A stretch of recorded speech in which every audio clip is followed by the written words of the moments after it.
On August 21st, we didn't really realize what was going on until it started. My husband started saying, "There's water coming in, there's water coming in."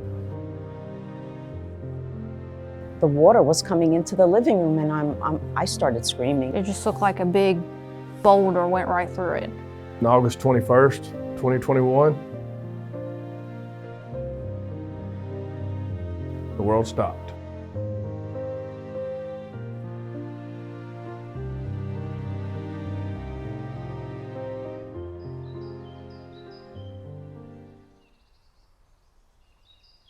My name is Wanda Ladd.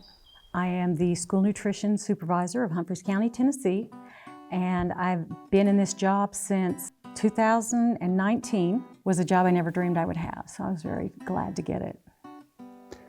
So 2019, tell me, what were you doing? What were some of the thoughts and ideas you had to feed kids great food?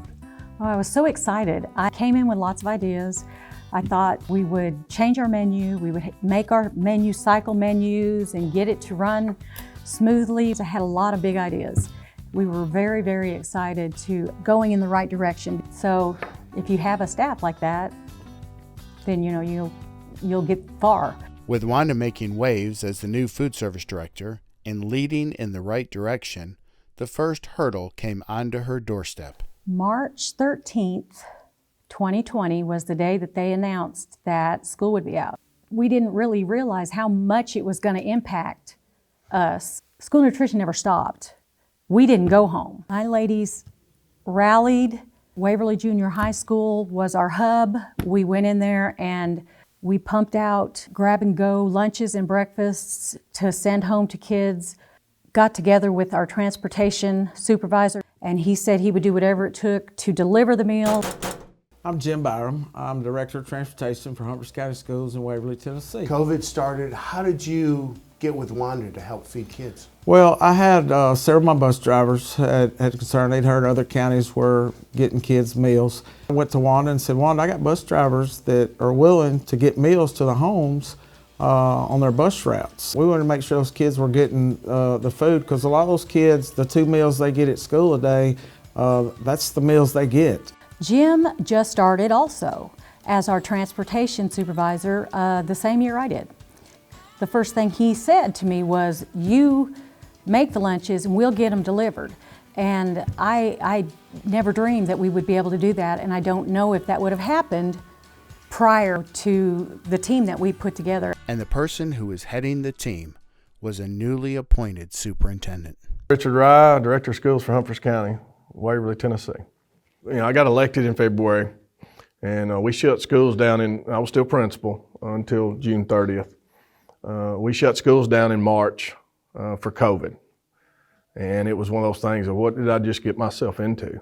July 1, we were, CDC's bringing all this guidance out of how it affects schools and, the constant changes and, the quarantines and a lot of kids missing school and distance learning. So that was a challenge because we'd never been in that situation, and being rural, that was tough because we don't have the internet connectivity that a lot of your cities do, a lot of your other counties do. And so that was a struggle, but we made it through.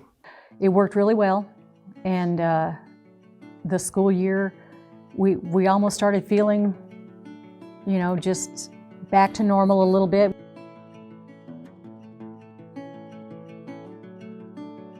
We were excited to start serving lunches on the line again instead of just having them in clamshells because, they taste so much better. And so my ladies were excited, and we got to school. We started, I believe, on the 3rd of August in 2021, and we had 2 great weeks. Tonight, new images of the catastrophic destruction in parts of Middle Tennessee. At least 22 people are dead and many more are missing. You've seen homes move off of their foundations, Allison, storage units, cars, swimming pools. The rain came so fast that it gave the residents of Waverly very little time to react. It was me and my son. We was in my Toyota, and we got back out on the highway And when we were down here at the farm store, there were cars stopped, you know, at the four-way, and they were like in shock. Took the quickest route to get on the, you know, away from the water. I thought I was gonna die right there, like cars floating, and it's just, it doesn't seem possible.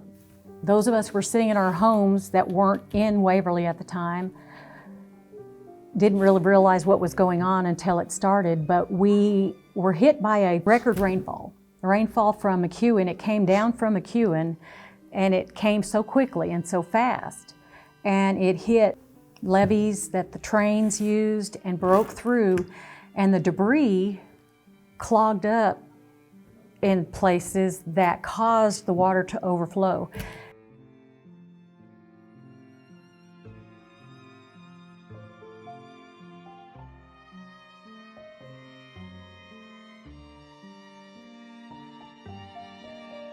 Tell me how you learned about the flood and what was happening. I'd gone to the football game the night before. 12:30, it hadn't even started raining yet. The time I went to bed, it was about midnight. I stayed up later than normal. I usually go to bed pretty early, get up early though. So at 7:15 the next morning, I was still laying in bed. You know, I was sleeping in a little bit. And I got a text from an elementary principal, says, hey, the creek, you know, rain's been raining all first part of the morning. The creek's rising. I'm going to school, check on the creek. So I threw some clothes on and headed to Waverly Elementary. The creek runs right beside Waverly Elementary. And when I got there, it was not out of its banks yet, but it was still pouring down rain.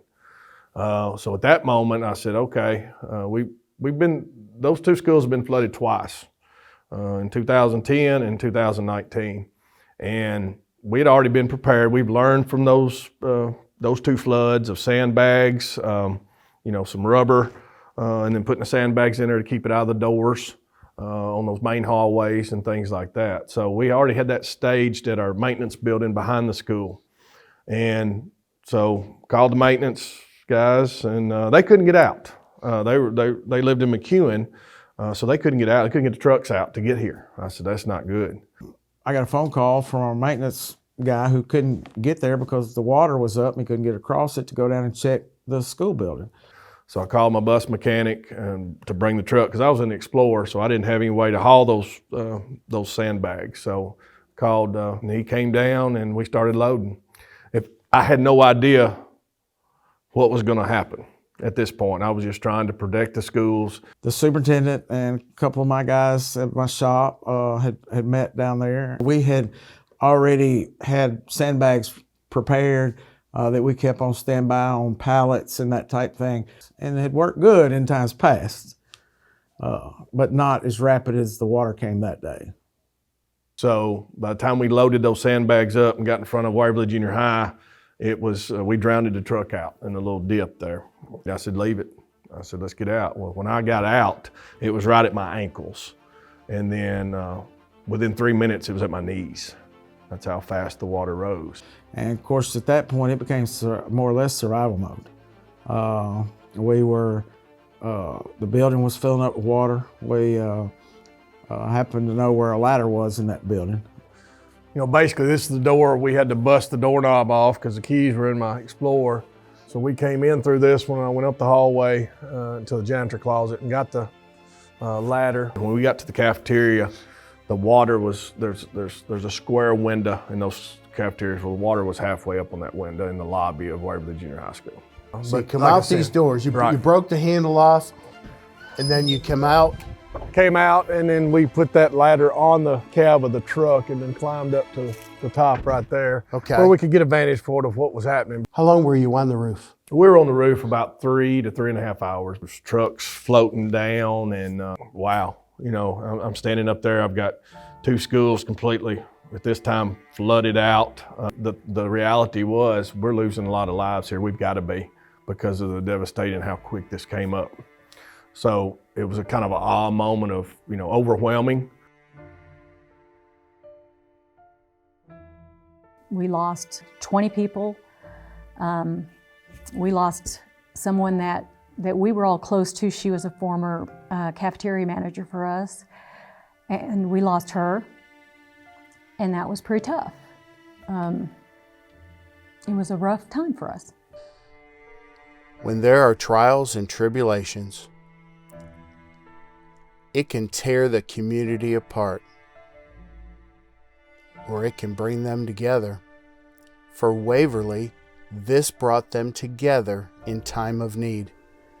And next week, we'll show you how they banded together through this tragedy and pushed through to lift both the school and community up.